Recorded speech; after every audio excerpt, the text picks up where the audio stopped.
Congratulations! You've made it to the end of the module for Letter from Birmingham Jail. In this video, I'll go over your final task, the close reading writing response. First, let's go over the learning objective. Our objective is to be able to analyze how King uses characteristics of argumentative texts, such as arguments and specific claims, rhetorical appeals, sources, and conclusions in a short written response. In this module, the skills you practiced included understanding the differences between primary and secondary sources, evaluating arguments and claims, and how King used different rhetorical devices to persuade his audience.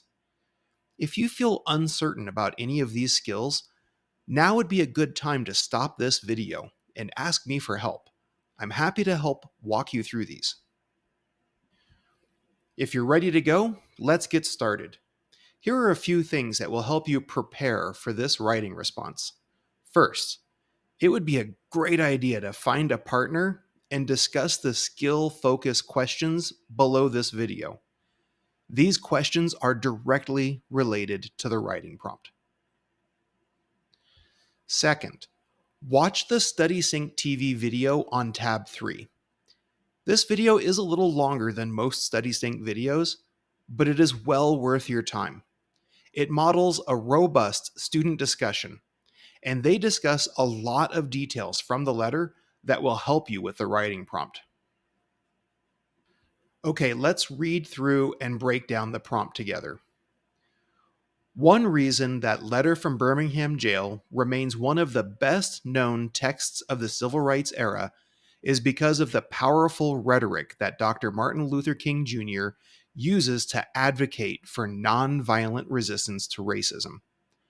Write a short response in which you delineate and evaluate King's argument, his specific claims, his rhetorical appeals, his use of sources, and his argument's conclusion. Support your analysis with evidence from the text. Much of the language of this prompt should be familiar to you from the skill lessons, but let's take a closer look at a few specifics. The prompt tells us to delineate and evaluate King's arguments and his specific claims. Remember that to delineate an argument means to break it down into its separate pieces. King is responding to specific criticisms from the local white clergymen about his outsider status, the timing of his protests, and his method of using public demonstration over the court system. How does he specifically respond to each of those criticisms?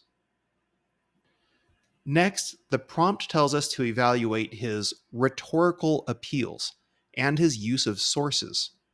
Remember, rhetoric refers to the rhetorical strategies of ethos, pathos, logos, and King's use of logical reasoning with facts, law studies, and historical examples, building trust by talking about shared values, quoting from credible sources such as the Bible and the Christian fathers, and compelling and heartfelt stories about the experiences of Black citizens living under segregation.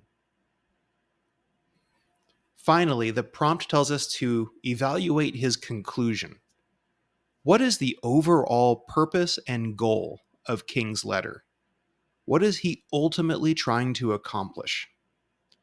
Remember to back up your analysis with evidence from the text. And that brings us to my expectations. You should strive for at least 300 words of writing.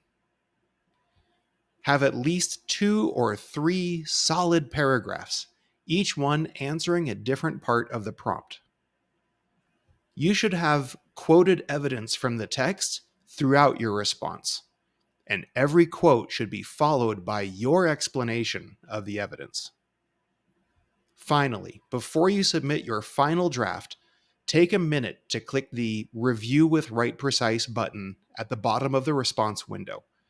This will give you valuable feedback on whether you have fully answered the prompt, used enough evidence, and connected your evidence to your main points, as well as other pointers on grammar and the flow of your response.